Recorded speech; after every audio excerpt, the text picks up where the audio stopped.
The Nigerian Senate charges NCC to direct DSTV and other pay TV service providers to charge per view.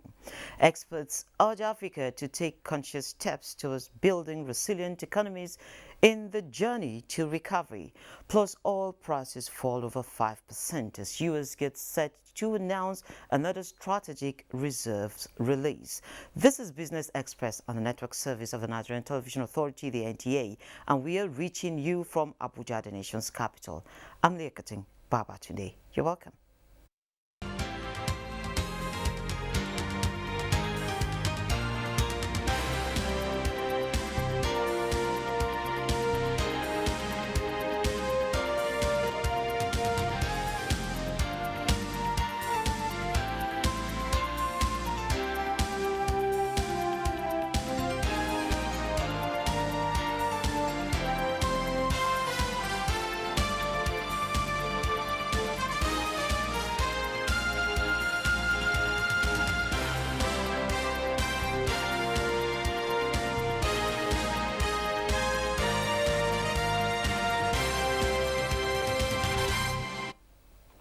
The price of cable TV may soon come down as the Nigerian Senate on Wednesday adopted a motion directing all pay television service providers to adopt pay-per-view model as against the mandatory monthly subscription.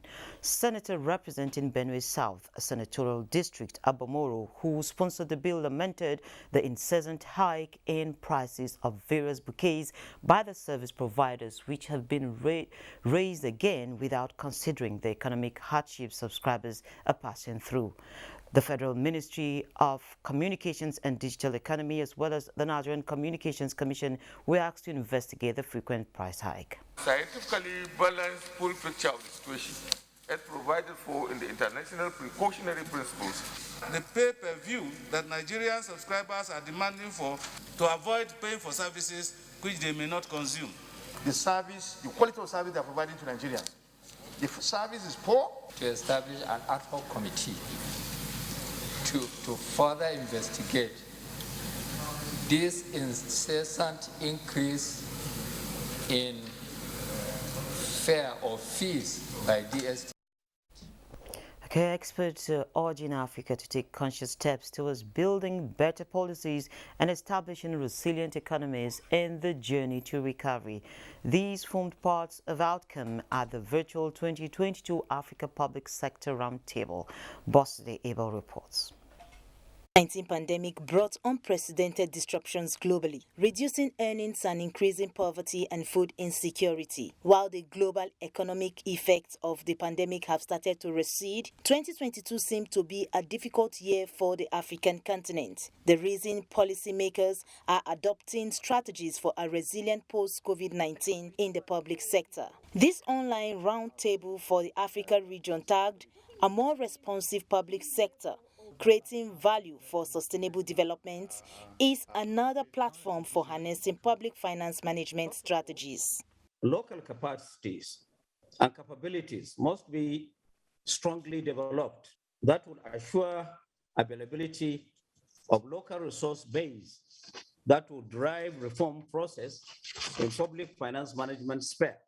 This is a crucial thing, a fundamental belief which spurs greater performance and drives getting the best value possible out of the public purse.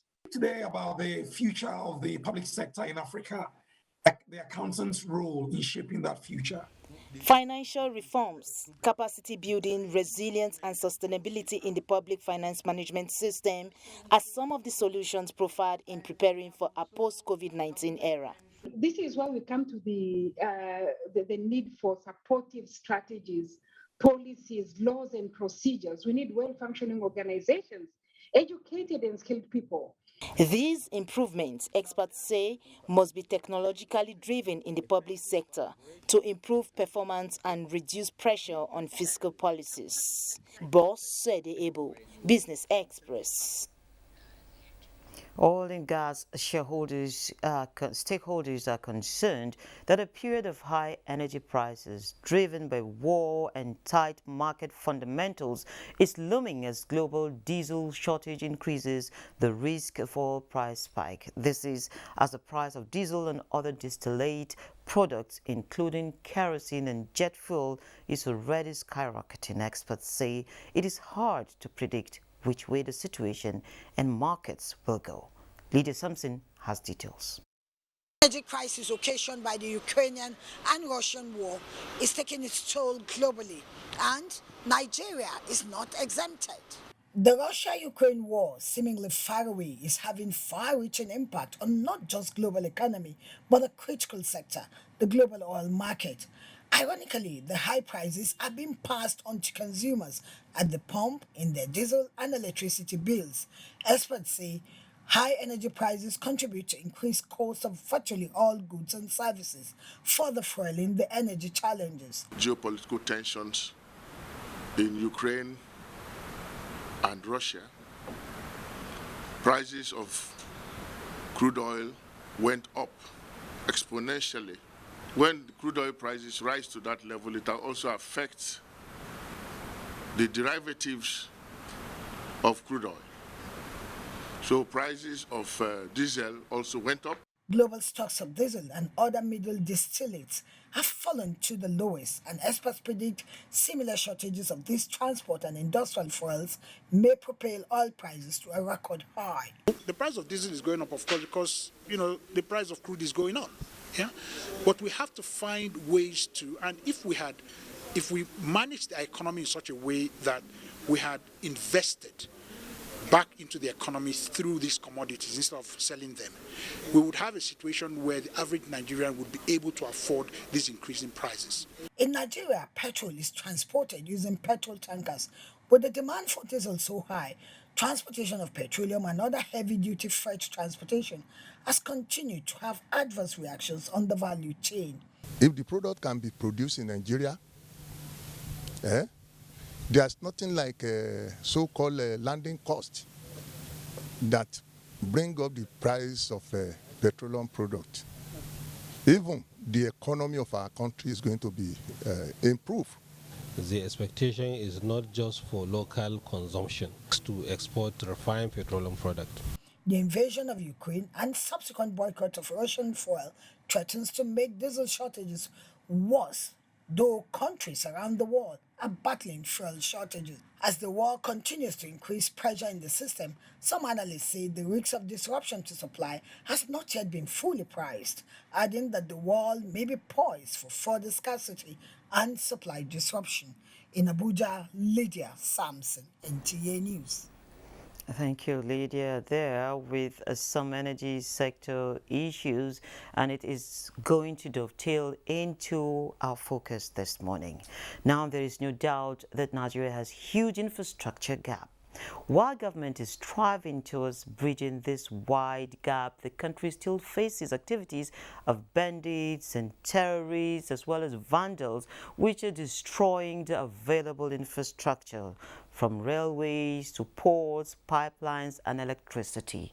Experts have said a well-developed infrastructure has the potential to increase productivity and the much-needed economic growth.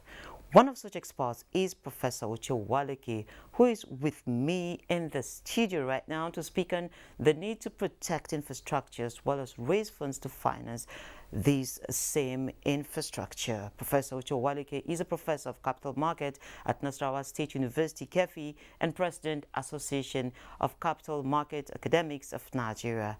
A man of many caps, I may say. You're welcome, Prof. Thank you very much, Leah. My pleasure. Great. So I think let's just hit the ground running. The report just before now is talking about the issues we're being faced in Nigeria, from petrol to kerosene to diesel to jet fuel. I mean, the whole products coming from that commodity we export, and then we still import them after some value addition. Can we really put a price tag on the money we're losing? As some of them have pointed out, we're importing, we're paying bills. How will you quantify local refining, the infrastructure now, the cost? Of course, the cost is huge, and this is even made worse by the fact that it does appear we don't even have the data. Okay, nobody, not even the agency that should know, is able to tell us that this is the quantity of fuel, that is consumed in Nigeria, and that makes the whole issue of even the subsidy opaque. Which is why some of us feel that this subsidy, should go. And the cheering news is that the Dangote refinery is on, and by the grace of God, will be coming, be functional, pretty soon. But again, of course, you heard recently that there were attacks on that refinery. Yeah. Yes. So, and I was talking about infrastructure. For me, that's economic sabotage. We cannot afford in this country, to destroy the little infrastructure, that we have. Nigeria is among the countries rated lowest in terms of infrastructure stock to GDP. For us, it's just about 35%, and that's below sub-Saharan Africa. Countries like South Africa, for example, has as high as 80-something%.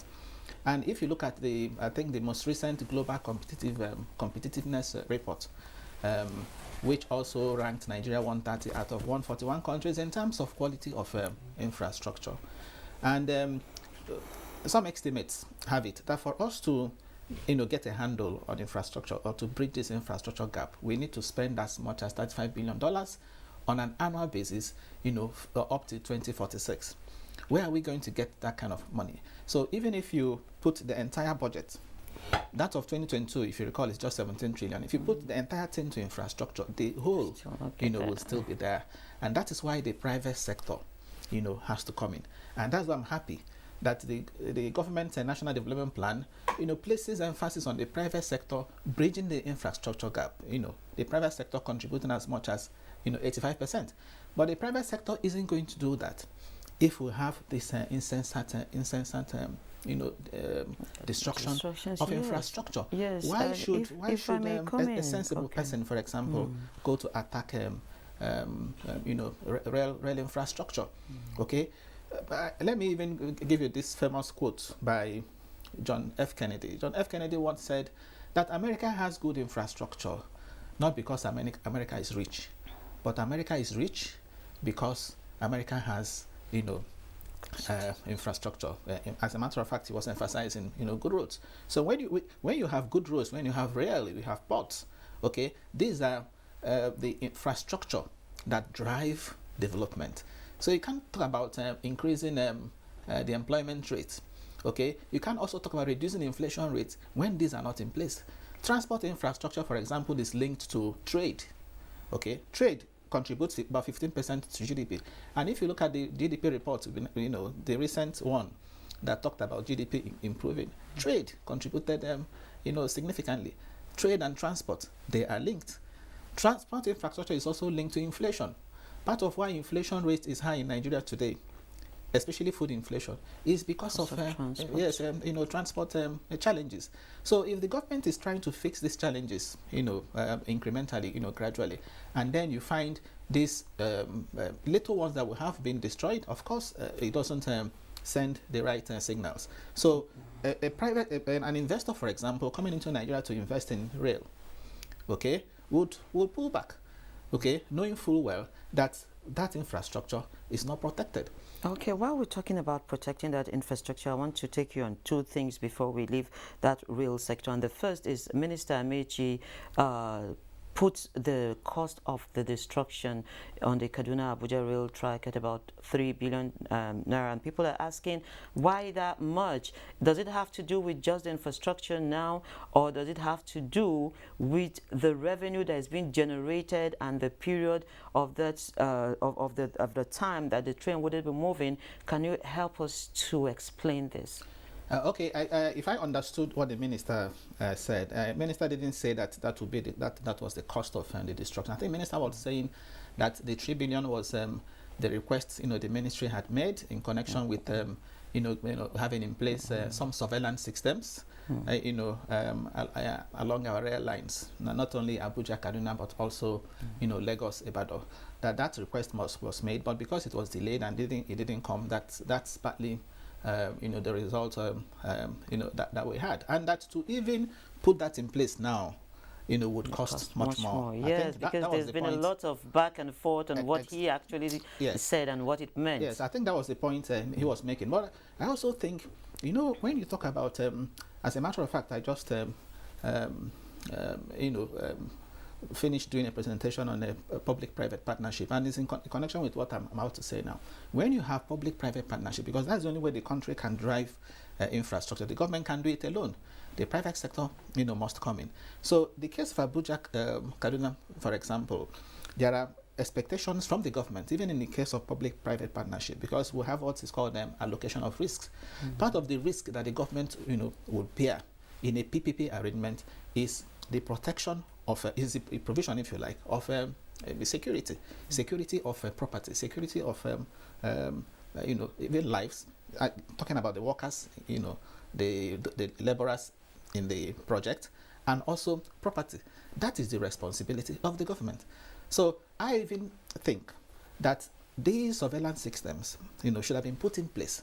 All these things should have been in place before the proper takeoff of that rail line. Because it wasn't done, look at the cost we're now going to face. But I also think that it's not just, it goes beyond even putting the surveillance thing, because you can put the surveillance system and these same people will go and destroy those surveillance systems. Okay, there is need to continuously, monitor the entire, rail tracks that we have. Why did we set up the civil defense, for example? I thought the idea behind setting up the civil defense was to protect, infrastructure, public infrastructure. So not only pipelines, but things like rail tracks. So if we have to strengthen that security outfit, okay, if we have to employ more people, okay, to strengthen that, then let us do so. That's why I said it goes beyond installing surveillance systems, because you could install them, and the bandits will also go to destroy them to be able to carry out their nefarious activities. So for me, what's important is ensuring that the place is secure, and one of the ways by which you can secure the place is to put people, to secure the place. I'm sure if people had cited those bandits going to plan those, maybe they would have raised them alarm, and this incident could have been avoided. Okay, so let me move to my second leg of the initial question, which is insurance, the role of insurance. Are we paying any attention at all to insurance penetration to ensure that these infrastructure, when we lay them, they are insured, so that the burden of bearing to do the replacement or the fixes can actually be borne by that sector of the nation's economy? Yes, that's also where I think the private sector will come in. Okay, if you had a PPP arrangement, for example, to construct a project, okay, part of what the private sector will do to also safeguard itself would be to insure some of these assets or some of the projects. So that is also where the private sector, will come in. So of course, with proper insurance, okay, you should expect that the losses, will not be borne squarely by the government. You find a third party, for example, coming to assist with fixing things. So, but of course, the situation in Nigeria with insurance. You talked about it, insurance penetration is low. Okay, and do we even have strong insurance companies, big insurance companies, that can carry, if you like, huge, projects, the risks associated with huge projects? Okay, I doubt it, because for you to insure that kind of project, you will need, very big, insurance firms, well capitalized. That's why the insurance, regulator is talking about, recapitalization. So we need strong insurance companies, just as also need, big, banks to be able to finance properly finance infrastructure in Nigeria. Okay, so Prof, before I let you go, at what point, this one, if we can make it as short as possible, will we say that taxpayers are getting value for money? Taxpayers get value for money when they see that the money that they are paying, is working. Okay, when they see infrastructure, which is why, in my view, some effort, has been made, recently. In terms of transport infrastructure, road, rail, okay, the second Niger bridge, and then a few others are there. So when we see that the taxes we are paying are working, of course, taxpayers will be incentivized, to pay their taxes. But of course, much of what is going on in projects going on in Nigeria today is not from tax revenue. Tax revenue to GDP is still low, about 6-7%. So the tax we are getting is not even enough, in my view, to fund recurrent spending. That is why the government is resorting to, borrowing, to be able to fix infrastructure. Okay. As of December, we are, the debt has gone as high as 39.5, trillion naira, and that is because of the need to fill the infrastructure gap. So it's not from tax, and I don't think we should be increasing taxes, at this point. And that's also why it's not good to destroy, because if you destroy, you end up paying taxes to make up, or if the government borrows, that's also mortgaging. That tax must be paid in future. That's okay. What the loan what the loan implies. Okay, I must sincerely thank you, Prof, for always making a time to be on the program. Thank you, Leah. My pleasure. Yes, and you have a nice day. On surviving COVID-19 today, Moplang Dako caught up with Angel Michael, who hawks synthetic hair wigs for a living. She said the COVID-19 pushed her into hawking her handwork. Yes, an Angel, of course. She hopes to get financial support from the Central Bank of Nigeria to help her open a shop of her own. Surviving COVID-19 series is brought to you in partnership with the Central Bank of Nigeria. COVID-19, we pass through. Anybody that don't have sense for this COVID-19, so that person will not have sense for the rest of his life, because we have many, God have even teach us many things since after the COVID-19. So from there, they get work again. So I have to doing it like this, walk around the town. Normally go to area 10, area 11, Gariki, Old Market and New Market, area 1. That is how I even get Use. Normally work with my weavon. Till where God will say, my daughter, it's enough. I didn't hear anything about it. If I get it, I will just open shop for another side. Like, since I'm walking around this place, I'll be looking for shop. So that if God can help me. So that because this walk around is not good for my age now. The weavon, before we are buying this weavon, 500, but now we are buying it 2,000 plus now. So everything, attachment before is 900, now it's 2,500. So everything just costs. Weavon, oil, everything add money. Surviving COVID-19 series is brought to you in partnership with the Central Bank of Nigeria. Thank you, Angel. Stocks gained marginally on Wednesday on the back of improved investor sentiments as the all-share index climbed to 46,904.48 basis points, while equity capitalization ended the session at 25.278 trillion naira. 201 million shares swapped hands in 4,017 deals valued at 2.62 billion naira. Banking stocks dominated trade, with Eco Access and Zenith banks taking the first 3 places. Now, will they continue on that streak? We're going to be seeing that at the end of business. Today, we move to the global market with Posty Abel. In Asia Pacific are bleeding Thursday as oil prices fell sharply. The Shanghai Composite shed 0.44%. Hong Kong's Hang Seng Index 0.85%. Nikkei 225 in Japan also slipped 0.73%. European stocks are expected to open higher on the last trading day of March, a month marked by global geopolitical and economic uncertainty after Russia's invasion of Ukraine. The UK's FTSE index is seen opening 22 points higher at 7,578. Germany's DAX 94 points higher, and France's CAC 40 up 48 points. US stock futures were slightly higher in overnight trading ahead of the last trading day of the month and quarter. Investors stateside are awaiting weekly jobless claims and personal income and spending data to be released Thursday morning. Some African markets opened in mixed territory, with the JSE Africa Top 40 posting gains, Namibia's overall index negative, while others are yet to post figures as at the time of this report. Boss said the able Business Express. And of course, this is where we end this episode of the program. Don't forget, you can access all previous episodes on YouTube on the NTA's channel. We value your feedback. Do join us again Friday at 3 p.m. for another package. I'm Leah Baba Tunde. God bless Nigeria.